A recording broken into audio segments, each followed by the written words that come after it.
Welcome back. My name's Eric, and today's video is going to be about what am I doing?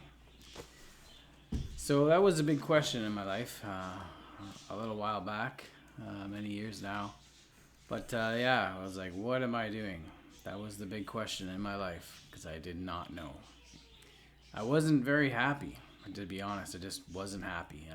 I would sometimes even get depressed, and then that would lead into frustration and even anger.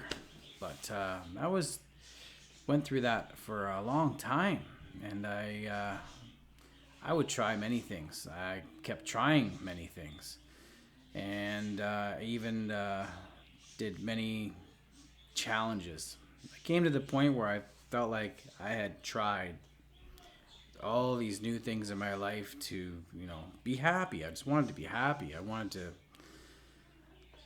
well, kind of like what everyone else wants. They want to be happy, and that's what I was trying to do. I was trying to be happy, and no matter what I did, I could be happy for a short term, and then it would kind of wear off, just like a challenge. I love challenges, and I would do many challenges, like sports. There was a lot of challenges in sports. You can challenge yourself, no matter what it is. If you're into running, you can. If it's a 5K run, you can go run 5K, set a time, try and beat that, and keep trying to better your time. Cycling. I remember trying skiing and trying out the different hills, and they're graded differently. You can start off doing these easy runs, green circles, like novice, and then intermediate was the blue squares, and then the expert was the black diamonds. They were scary, and then double black diamonds, even very frightening actually. But yeah, you complete one of those runs, and you get this temporary high, and you're good for a while. Then it kind of wanes and fades, and then a few days later, you just forget all about that. You did it. But I really did. I love challenges, and I liked challenging myself to different things. But it seemed that no matter what I did, I was left back flat, unhappy, depressed, frustrated, which kind of turned into angry, and didn't know what to do about it. So I took a challenge into business and started businesses up, and was very fortunate, became successful, made some money, and thought that would be good. I liked the money. It was good, but really didn't. There was something missing still. Just still wasn't happy. So I really experimented with many things in my life.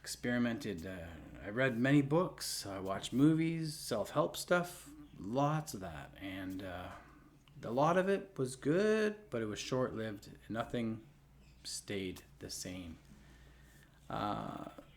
So there was one thing that I didn't try, and that was the Bible. And I've heard people talk about it.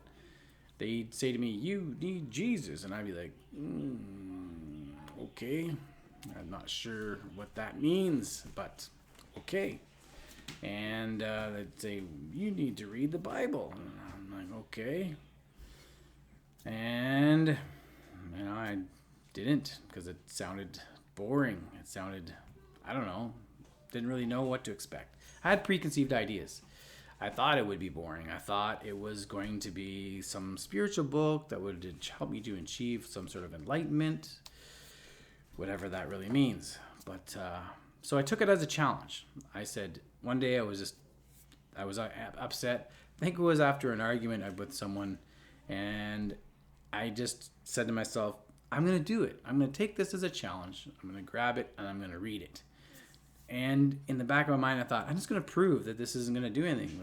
I'll be able to tell people, I tried that. It didn't work. So this was 18 years ago now. And here I am making a video about this. And I still believe exactly what I did when I finished reading it back then. That, yeah, it's different. It's, and it wasn't what I expected. when I read it, it was the best way I could describe it was it was real. It was real. I mean, that is the word that I use because I've read many novels. I've read autobiographies about people because I was taught, you want to gain wisdom, read an autobiography. You're going to glean a bunch of information of this person's whole life in one book, which might take you a day or two to read. And they work. If you want to get wise, read someone's autobiography and glean from their life. They'll tell you the ups and the downs, what their mistakes, so you can avoid them, not make the same mistakes. But this Bible is many autobiographies, and it is packed full of I don't want to spoil it, but there's too much to say. There's wisdom, lots of wisdom, and I needed it. I needed the wisdom. I was very foolish, for a lack of a better term, like experimenting with things and challenges that I probably shouldn't have did because they're taking your life in your hands, which I wouldn't do them now. But 18 years ago, I read it, and I said to myself, if everybody would just give this book a chance. And I wish I had read it earlier in life. I never did, but things happen for a reason. I'm a firm believer in that. I believe that God has you on a path, and if He's got you here today, listening to this, maybe it's time for you, because I believe it's time. I believe that time is short. I actually don't think normal is coming back, but I believe Jesus is. So if you're reading this, give it a shot. If you don't have time to read it, it is a big book, 66 books. Bible actually means book of books.